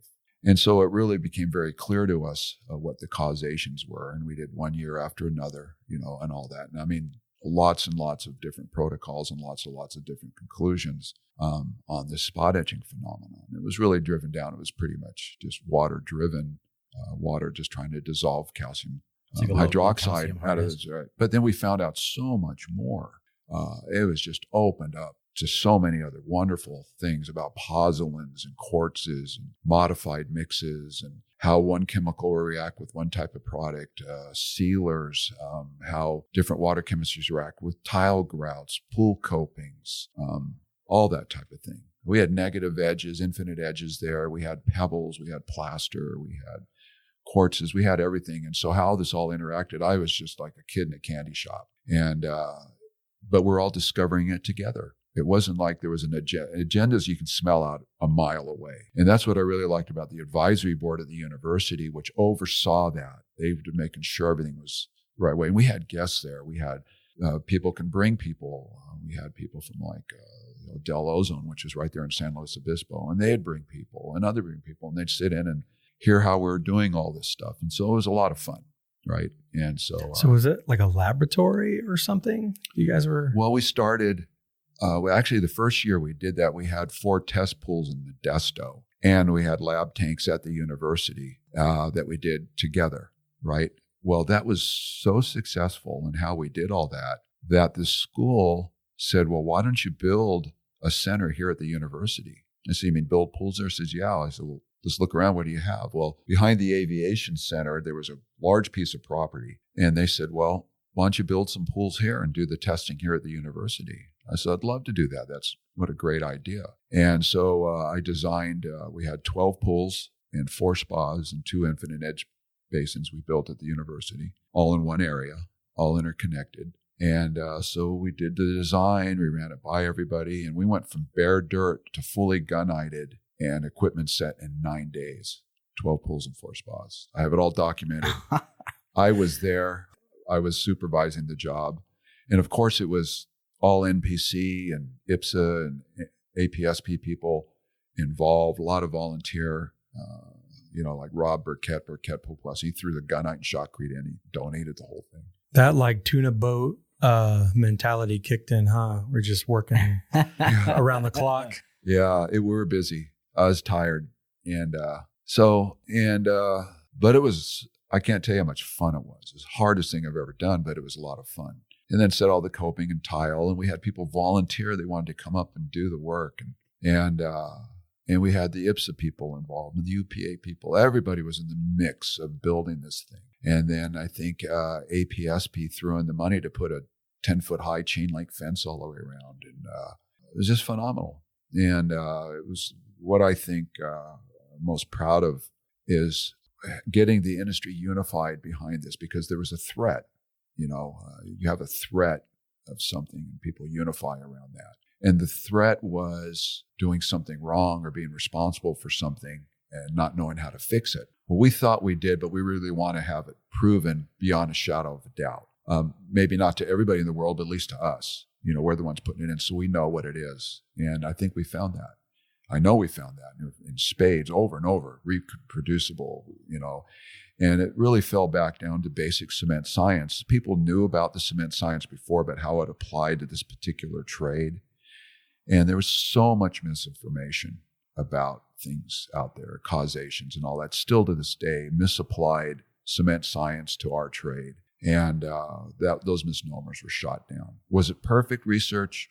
Nothing's perfect. Was it really, really good? Absolutely. We got the Naismith Award, which is one of the highest research awards in the nation. I was granted to Cal Poly for this research. It was highly recognized, and that was kind of like a peer review for that overall. So it was great, and it really backed up other research that was done through the trade industry for years. It was basically saying the same thing over and over again, once again. So, the Dow Whitney research at University of Florida had the same outcome years earlier. So it was reproducing the same thing over again, but the industry was demanding something. They said, we want to see third party because we don't trust you guys plasters. You got horns, you the devil, So, okay, well, whatever. We're just people trying to find out what it is. And, some people do have an agenda. But when we did our research, we made sure that was parked on the side. Some people came in with it, but that was smelled out. We called them out on it because it's human nature, right, to push your opinion. Sure. So Thank you. What exactly does the industry benefit from that research? Okay, well, there's a lot of stuff we I just want to make sure that people listening know that, because you guys, figure these things out, how they're applied to either manufacturers, they're applied to other, builders. Just because I think a lot of times we take things for granted, even some of the chemicals that we use that maybe they've been tested on for many years to be better. There's so many things that are going on that we don't really know about. So maybe you can just kind of explain, That's a really good question. One of the criticisms I will have about what we did is we didn't get more of the information out there as far as what we found and how it applies. We held it a little bit close to the vest, I think. For instance, is that because maybe you weren't sure you'd be able to figure it out? Maybe no, it was proprietary information. A little bit of it was that. Look at all the money we put into this, and this is our information. There was a little bit of that at the current leadership as far as our manager, their association manager, who was very wrong about that, I think. But we did get some of the information out, enough of it, I think. I certainly benefited from it because I was engineering my own product design based on what I was learning. I was right on, the front steps of that. But people that were paying attention, now we have pozzolan modified high performance finishes that we're discovering on this place that are just stellar and coming out much, much stronger, much more resilient to, inevitable water chemistry. So we found out the manufacturers that paid attention started evolving product. And so that was huge, very successfully into this day. That is huge. Yeah. Pigments, were really learning how much more valuable inorganic mineral-based pigments were as far as their durability, because their particle size is much larger and it's harder for it to etch out as far as an organic pigment is a smaller molecule and it can be removed easier. And that was a benefit. So a lot of people were evolving their products off of learning that. One of the big things that we did is when we realized that water chemistry was such a big player in this, that we said, well, we're testing. We try to do everything real world in our testing. Real world trialing. We had to have pool finishers doing it, not a little lab sample on a coupon. This actually be stretching out in the sunshine with the wind blowing and trial this thing out. But we also wanted to test it real world using test kits. Right? So we used market available test kits like the service provider, the homeowner has to use. Well, we had targets we're trying to hit to find out balanced water, slightly scale, slightly negative, very negative. And we found out we were really challenged hitting these things with market available test kits. That the test kit says this, but the lab absolute says this. And so we would report down, well, this is what the test kit says. It says it's balanced at 0, but it's really slightly on the negative in actuality, because what the lab, or the actual, but we wrote down what we saw, or is slightly on the scale. So we're really not hitting our targets because our test kits aren't giving us very accurate information. And so let's do a test kit study. And so wow, that's something, let's do that. Because we found out that was part of the challenge of getting this, is testing the water properly. And so we got all the test kit manufacturers involved, and we did a one-day study. We tested everything against known reference standard. We tested the same water. We published it, and oh my goodness, it was all over the place. I mean, all over the place. You'll have an alkalinity of actually 80, and we're getting anywhere from 60 to 120 on test kits at everything, all right? Now, some test kits did better than others at certain things, but we were going to release that first study, and the manufacturers were pretty upset about it. They're going, well, you know, the grad student, when he was holding the dropper up, it wasn't straight up and down, it was slightly at an angle. Well, that's real world. Yeah, that's what you get.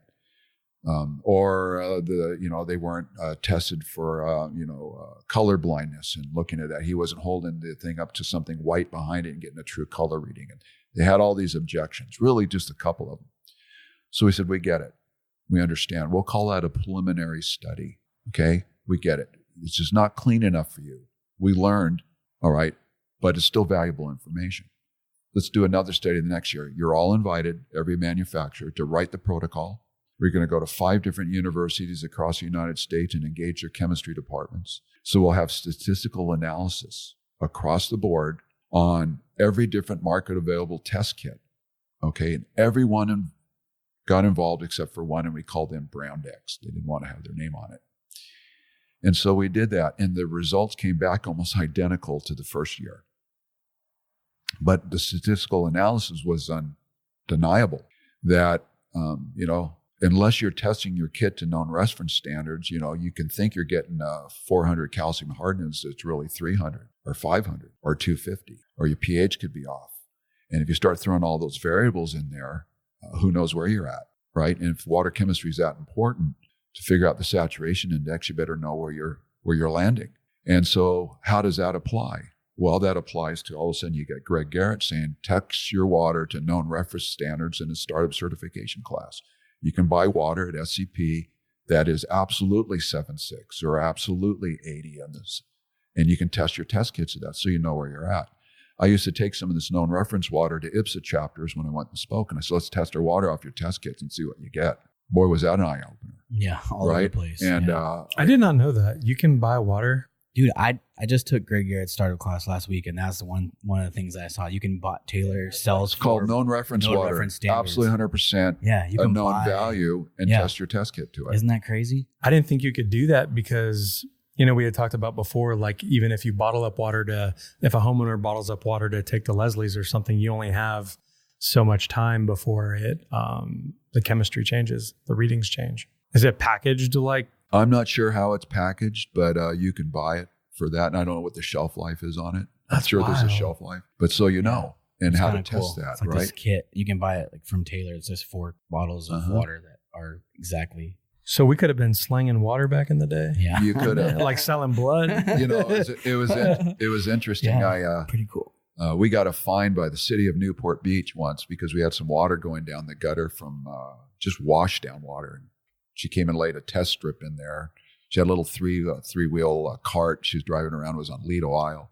And she gave us a fine for like $400 for allowing water with X amount, I can't remember what it was, chemistry, going into the storm drain, draining into the bay. Well, we had just finished this test study, and the strip she was using, I knew, had some variation to it.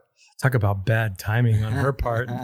So I took it and I said, thank you very much. And I went to the city business manager and I said, how many tickets have you issued over the years using these test strips? He said, I have no idea. And I showed him the study. I go, just to let you know, your variance is this far. And that's a $400 fine you just gave me. Now, I could go back and challenge every single ticket you've written for the last 15 years using this. You'd probably have to pay them all back.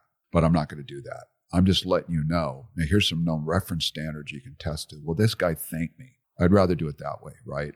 And say, this test strip's not accurate. If you're going to hand out $400 fines, and we were barely off. And I said, you can't be so, so enthusiastic to hand out a big fine to revenue generate. It was like this, it's like the cameras at intersections, You cross the line, when it turned red, you get a ticket. Well, when they found out the cameras are off, they had to quit using those or reimburse everybody that paid tickets. Well, that's what we're talking about here. So one of the big benefits we learned is about testing equipment and how important that is to know where you're at. If you're going to put all this into a saturation index to understand, we're realizing how difficult it is for a serviceman to do his job with the tools he has. Very, very difficult.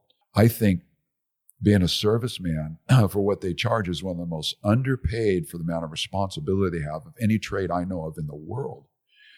They should be charging 50% more for what they have to deal with, That's why I'm a big proponent for high performance pool finishes, because to be able to maintain water and that critical balance, not to go into the negative, but to be able to maintain a sanitized environment is practically impossible, right? Especially with the testing mechanisms we have to get it there and keep it there. I learned now that if you're going to go into battle, this pool plaster finish is going to be in an environment, a war environment, a combat environment. There's water, put some armor plating on them, put them in a tank. So when the bullets come, it's not fatal, right? And that's what a pozzolan modified finish is when that water chemistry does fluctuate. Sometimes you can't help it. It's not going to be fatal. And that's what we learned from Cal Poly. We've taken a lot of these lessons, the inevitability of water fluctuation, what you have in all these different surfaces and how they react, and how to properly gauge and set customers' expectations is a big thing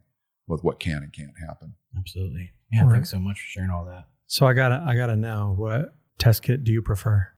Combination of several. Love to hear them. Well, we're always. I like Jack's Madge. The Jack's got a really good test kit. You only have to count to one. You put that one tablet in there, and he's got a few things that work really well. Taylor has got a really good one.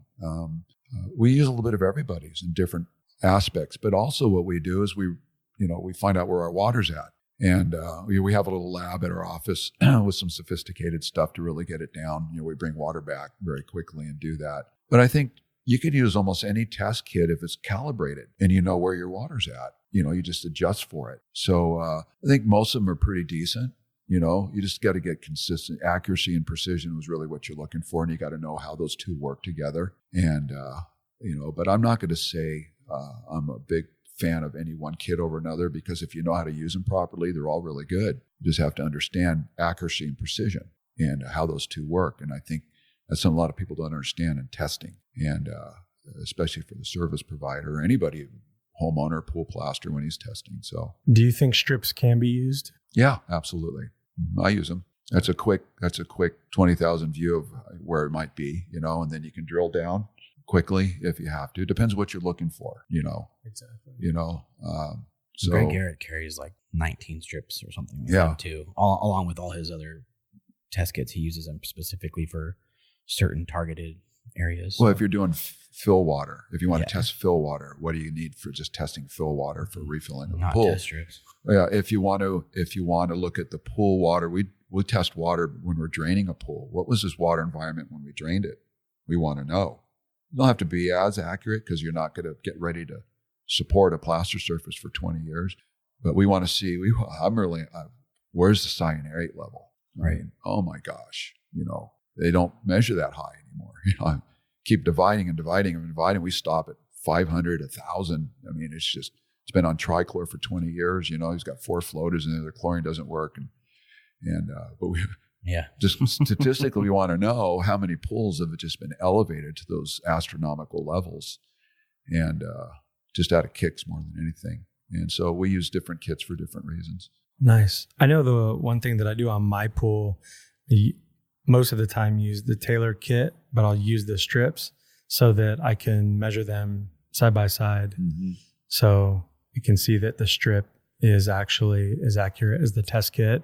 And I have not once had an issue with them being just about the same, pretty close.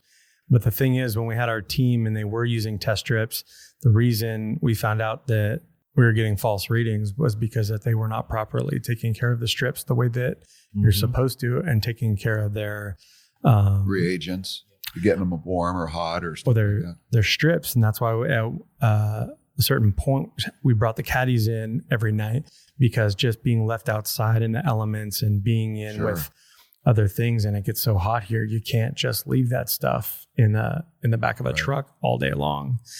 So it's really important to, take care of your equipment and your tools.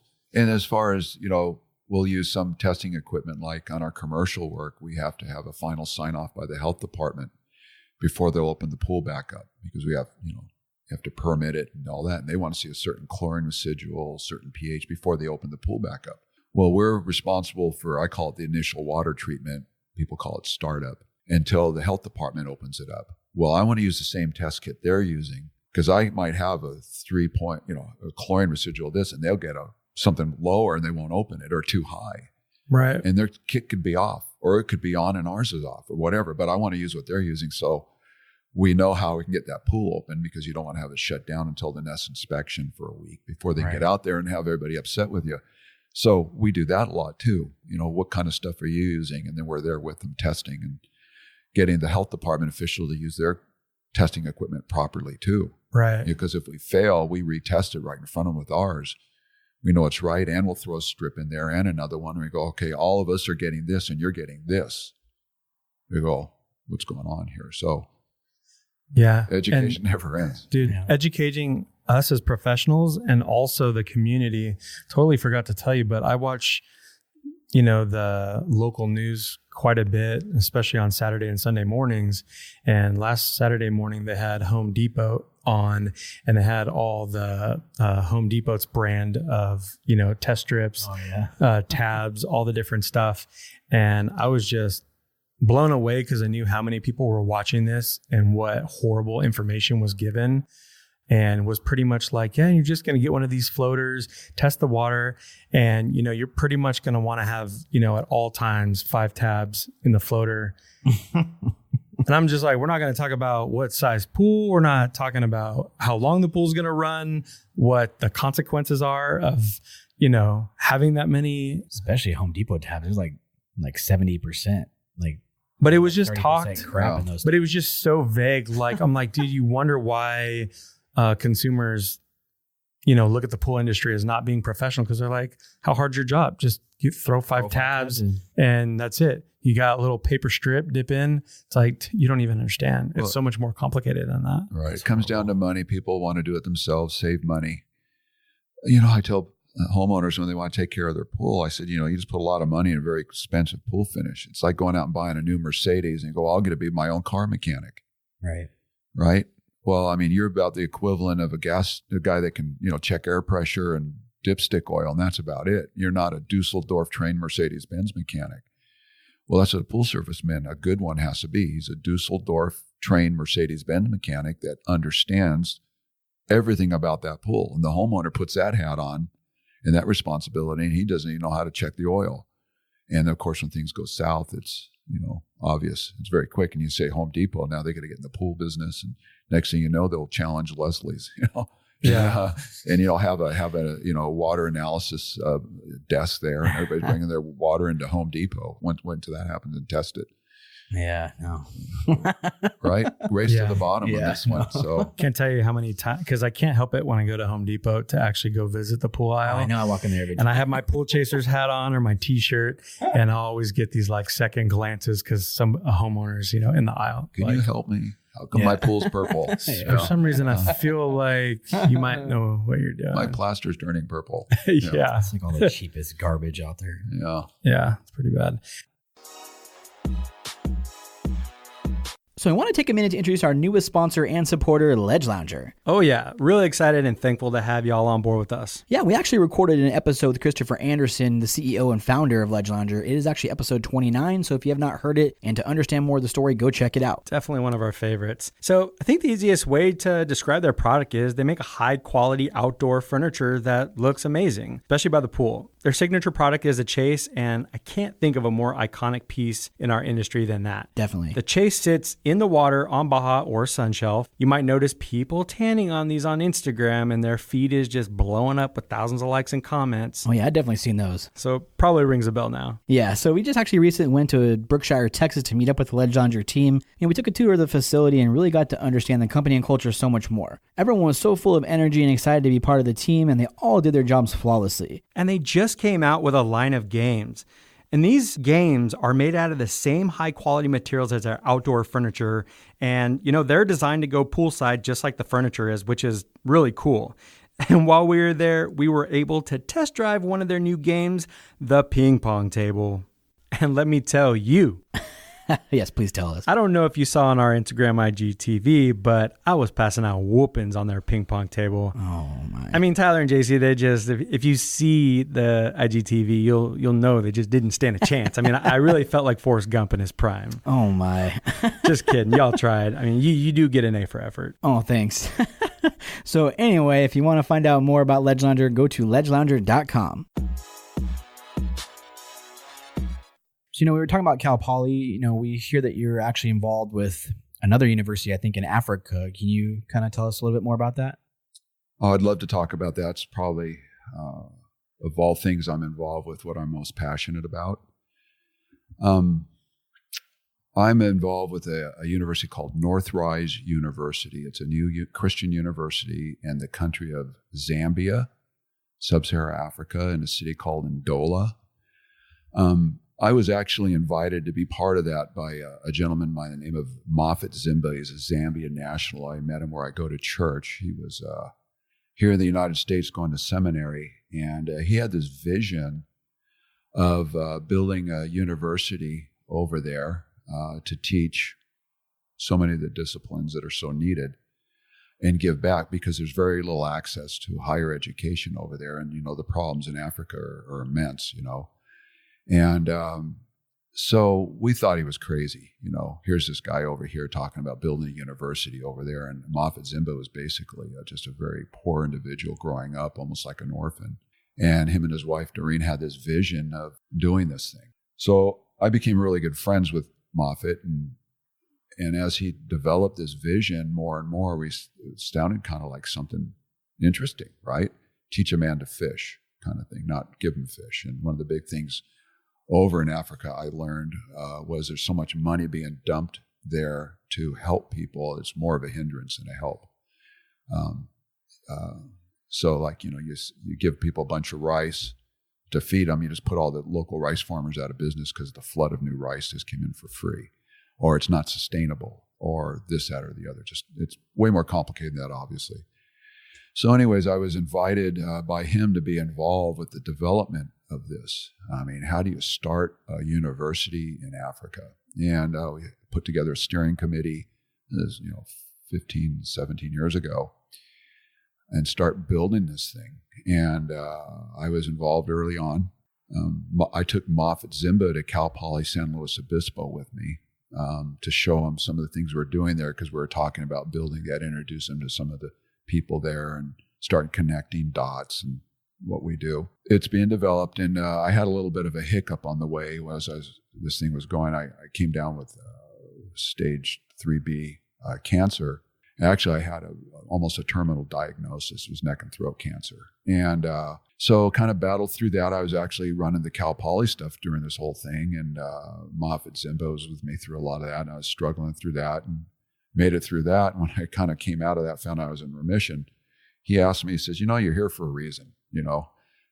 I want you to be involved with helping us develop this university. And so that's how I got involved with it. He asked me specifically to help partnership development and to start the agricultural program. We were given a 1 square mile piece of property right out of the city of Ndola to build a proper university, and we were going to start the ag there. And so I was in charge of actually designing and building a very, very large agricultural farm, whatever it was we were going to do, to help sustain the university through the product we made. And I'm a pool guy. I don't know much about it, but I certainly surrounded myself with some very, very smart people and put together a committee over there on the continent of Africa, there in Zambia, and a committee here. And the school started developing. It's not a Christian university. It's actually called a Christ-centered university. The difference is at Christian university, mostly Christians go there. We'll take anybody, but we have a Christian curriculum and value system. And so we started teaching theology, obviously, but information systems, computer technology, business. Now we have a school of law. We're developing the School of Agriculture and Engineering. I'm currently in charge of developing the School of Agriculture. We have partner universities here in the United States. We've acquired Dordt University, Texas A&M, a lot of really good schools that have helped us along the way. I'm probably forgetting some other ones. Cal Poly even got involved. I took Warren Baker, the president of Cal Poly, over to Zambia to visit our school for a couple of weeks. And so what we've done is a whole bunch of people. I've gotten involved, obviously. I'm just a little piece of this thing, just a tiny piece. But we've established a school now. We're up to almost 2,000 students. We have no debt. We have a nice big campus we built and still expanding. And we teach all the different things that help sustain a country, information systems, management systems, and things like that, and the value system behind it that makes us, integrity from a higher source, I think, from the Christian value side of things. And now we're getting ready to start a School of Agriculture and a School of Engineering, and we're waiting for the Ministry of Education to okay our curriculum. So, I had to get a whole curriculum put together, the studies, everything, find the professors, get a dean, have that all lined up, build the facilities, and it's all just top rate. We're kind of looked at right now as the Stanford of Sub-Saharan Africa. We turn out some absolutely amazing students. And I was involved with that, and I still am. And it's probably one of the highlights of my life, being able to be involved with something like that.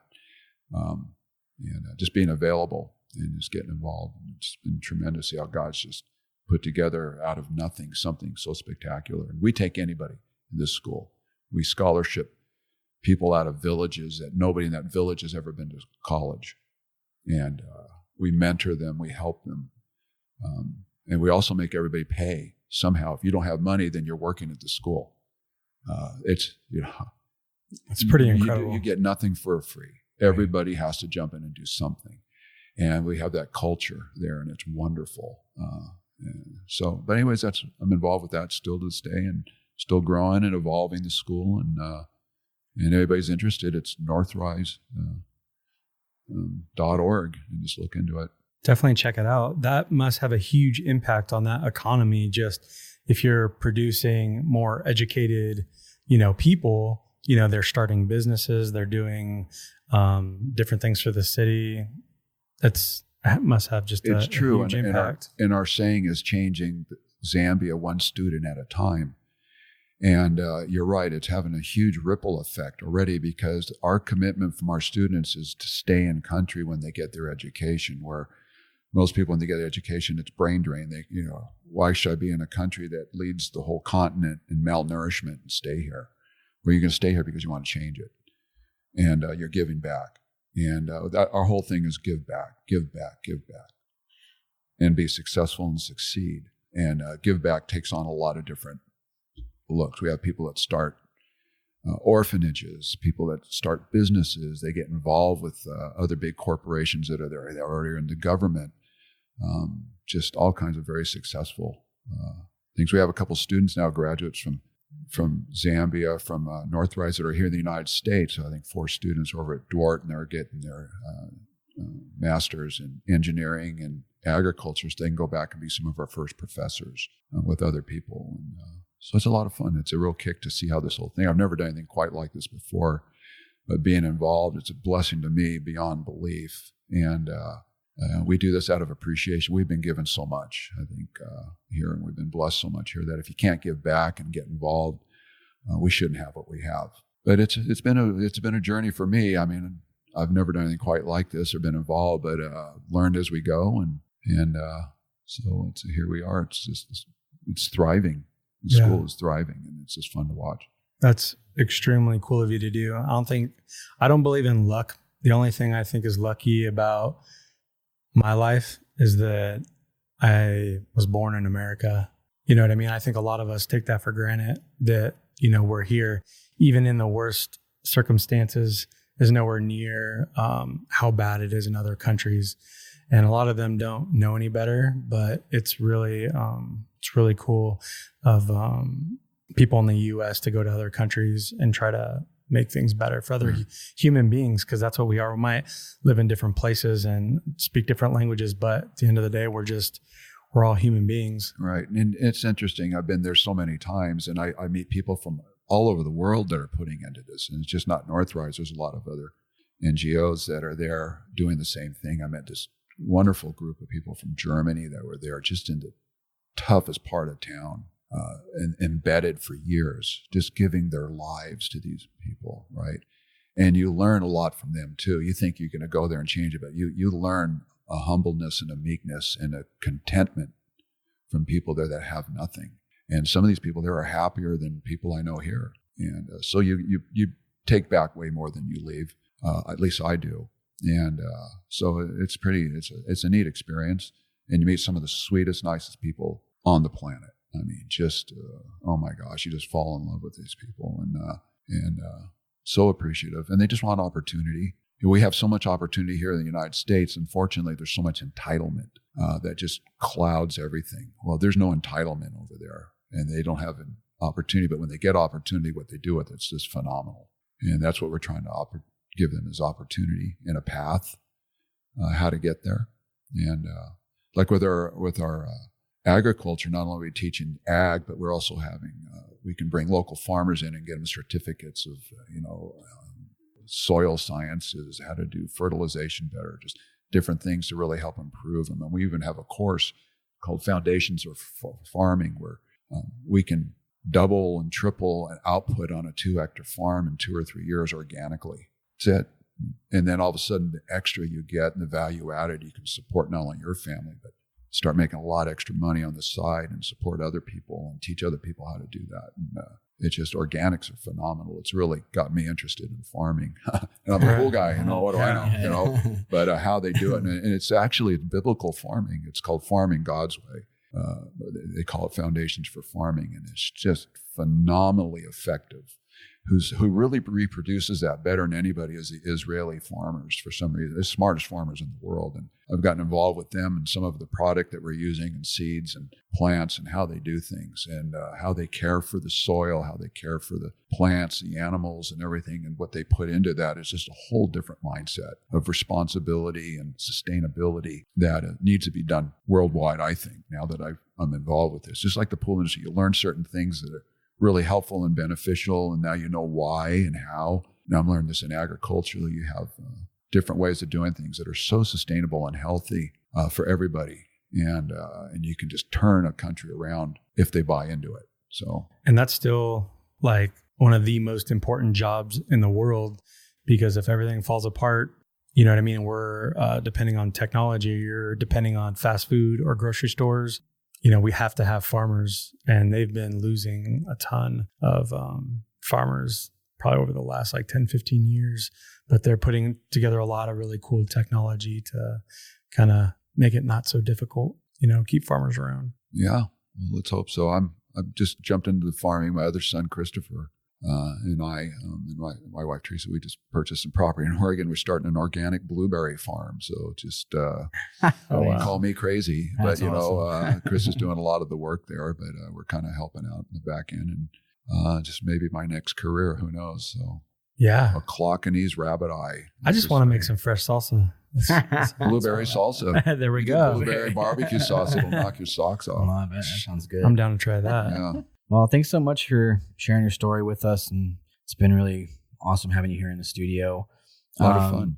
Last thing, really, did you have any books or things that have kind of helped you throughout the year that you've enjoyed? I think you mentioned Thomas Jefferson, Art of Power, Extreme Ownership. Yeah, I'm not a big reader, but I do like to read, occasionally certain books. My son Jeff got me the book, Thomas Jefferson's The Art of Power. I love American history. I'm a crazy patriot. I mean, maybe over the top a touch, but I love what our country started from and all that. And I've always been fascinated with Thomas Jefferson. And the book called The Art of Power. It's not what you think. He wasn't power hungry, but he wanted to use power the right way. And it's a phenomenal book on the history of Thomas Jefferson, our country, Declaration of Independence, the early, how our government was assembled and moved forward, but how he put it together and he used the outer power. It was what I call it was emotional intelligence. That was one of the books. He just really knew how to bring people together. He was a very non-aggressive, all-inclusive person. And the art of power was how he did that to make things work and move forward. And that was that book. It was really good. But that was one. Extreme Ownership was another. Navy SEAL commander put that together as taking ownership in an extreme way where everything ends up to you. And I gave that book to all of my management and sales staff. That was phenomenal. There's another book my son Jeff gave me, Lone Survivor. I love that book. And I think you all saw that movie. Great book. And my Bible. I love reading my Bible. It's got something for everybody all the time. Super current, wisdom beyond belief. Love it. Love it. Yep. A lot of good stories in that one. For sure.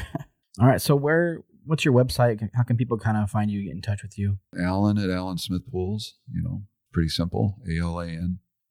That's your email? Yeah. Email, I'm sorry. Alan, smithpools.com is just basically it. And got a lot of information on there. We've assembled a good website, a lot of information. Teaching and all that. So very good website with some really good videos on there too. If you don't know much about the plaster world, and adding more, Yeah. Check out your guys' house page too. It's really impressive. Over the last it's like 5 or 6 years, you've gotten a lot of awards from House. But it's just put together so well. I don't know how much business people get from there, but I just love going on there and seeing all the photos and the written descriptions and the reviews, and just a really cool place. Yeah, it's a lot of fun doing remodels and seeing those things pop up in there, and people appreciative of what we've done and changing them. Yeah, thank you. Yeah, thanks for joining us. We appreciate you being here. My pleasure. Thanks for checking out this episode. If you want to find out more about our guests or the sponsors of the show, you can check them out on the links we have provided in the write-up below. We have also provided links to our social media platforms, so please follow us on Instagram, Facebook, Twitter, and YouTube. Our tag is Pool Chasers. If the podcast has brought you any value, please do what you can to support us through our Patreon page by going to patreon.com/poolchasers. And don't forget to subscribe to the podcast to be updated each time a new episode is released. One last thing. If you're not yet in our Facebook group, join it today to be surrounded by like-minded individuals who are all trying to better the industry. Thank you all for the support. We appreciate your time and your ear. See you out there, Pool Chasers.